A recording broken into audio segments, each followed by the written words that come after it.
உங்கள் எல்லாருக்கும் என்னுடைய நன்றி. ஆனால் நான் தொடர்ந்து ஒரு போதகராக செயலாற்றுவது கூடாத காரியம். ஆகையால் எல்லோரும் தயவு செய்து என்னை பொறுத்துக் கொள்ள வேண்டுகிறேன்.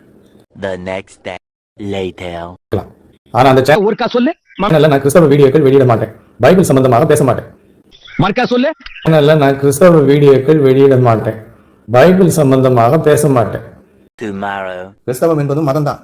மனிதன் என்ன செய்து கடவுளை அடைய வேண்டும் என்று போதிப்பதுதான் கிறிஸ்தவம். ஞானஸ்நானம் எடுத்தாதான் இல்ல. நான் இவ்வளவு நேரமா சொல்லிட்டு இருந்த வினோதமான கேஸ் இவன் தான்.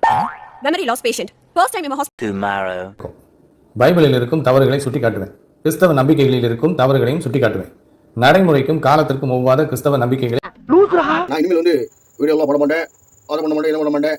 இனிமேல் இன்னொரு சேனல் வச்சிருப்போம். அதுக்கு பேர் எப்படிமா லெனின் ராஜரத்னம் அப்படிங்கிற மாதிரி போட்டு நான் அந்த வீடியோவில் வந்து அந்த சேனலில் வந்து நான் வந்து பொதுவான என்னுடைய காரியங்களை தான் போடுவேன். வேற சார்ந்ததை போட மாட்டேன், வேறாதவைகளெல்லாம் சொல்ல மாட்டேன் அப்படிங்கிற மாதிரி எனக்கு ஒரு அட்டம் பிடிச்ச மாதிரி ஐயோ நான் போட மாட்டேன் அப்படிங்கிற மாதிரி பேசிட்டு